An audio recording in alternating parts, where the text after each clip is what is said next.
வணக்கம். இன்னைக்கு ஒரு குட்டி கதை சொல்ல வந்திருக்கிறேன். ஒருத்தர் ஒரு முனிவர பார்த்து ஒரு வார்த்தை கேட்டாருங்களாம். என்னன்னா, "முனிவரே, எனக்கு உலகம் வெறுத்து போயிடுச்சு. எனக்கு உலகத்துல இருக்கிற அத்தன ஆசை பாசங்கள் அத்தனையும் விட்டுட்டு, உங்களோட பின்னாடியே வந்துரணும்னு தோணுது. அதுக்கு என்ன வழி? அத கொஞ்சம் சொல்லுங்க." அப்படின்னு சொன்னாருங்களாம். அத கேட்ட முனிவர் சொன்னாருங்களாம், "ஓ! அப்படியா? உலகத்துல உள்ள ஆசை பாசத்தெல்லாம் தொறந்துட்டு என்னோட துறவி ஆகணும்னு நீ நினைக்கிறியா? அது ரொம்ப சுலபமான விஷயம். உன்னுடைய சட்டைய கழட்டிடு." சட்டைய கழட்டிட்டியா? சரி, ரொம்ப சந்தோஷம். அங்க ஒரு சட்டியில சாம்பல் வச்சிருக்கிறேன் இல்லையா? அத உன் உடம்பு முழுக்க பூசிக்கோ.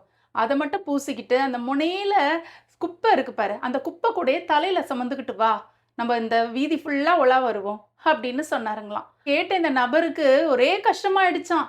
"என்னங்க, துறவி ஆவுறது ரொம்ப சுலபம். ஆசா பாசத்த தொறந்து வந்துரலாம்னு சொன்னீங்க. இந்த மாதிரி சொல்றீங்க. என்ன பித்தன்னு நெனச்சுப்பாங்க எல்லாரும். இது நல்ல விஷயமே கிடையாதே. என் மேல சாம்பலையும் போட்டுக்கிட்டு, சட்டைய கழட்டிட்டு, குப்பைய தலையில சுமந்துக்கிட்டு வர்றது. எல்லாரும் என்ன பத்தி என்ன நெனைப்பாங்க?" அப்படின்னு இவரு கேட்டாருங்களாம். இத கேட்ட முனிவர் சொன்னாராம், "நீ என்ன கேள்வி கேட்ட? உலகத்தில் உள்ள ஆசா பாசங்கள் அத்தனையும் விட்டுட்டு துறவி வாழ்க்கைக்கு வரணும்னு கேட்டேன். உன்னால உன் கௌரவத்த கூட விட்டுட்டு வர முடியலையே. நீ எல்லாம் எப்படி துறவி ஆவன்னு?" கேட்டாருங்களாம்.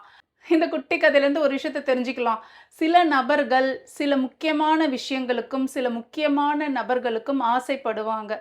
அந்த ஆசைப்பட்டது மட்டும் இல்லாம அனுபவிக்கணும்னு நெனைப்பாங்க. அவங்க நெனச்சத அனுபவிச்சு முடிச்சதுக்கு அப்புறமா, எங்க அவங்க கௌரவம் கெட்டுட போது, இந்த ரகசியம் வெளிவந்துற போதுன்ட்டு, அந்த நபர்கள் கிட்ட இருந்தும், அந்த விஷயத்துக்கிட்ட இருந்தும் தள்ளி போயிடுவாங்க.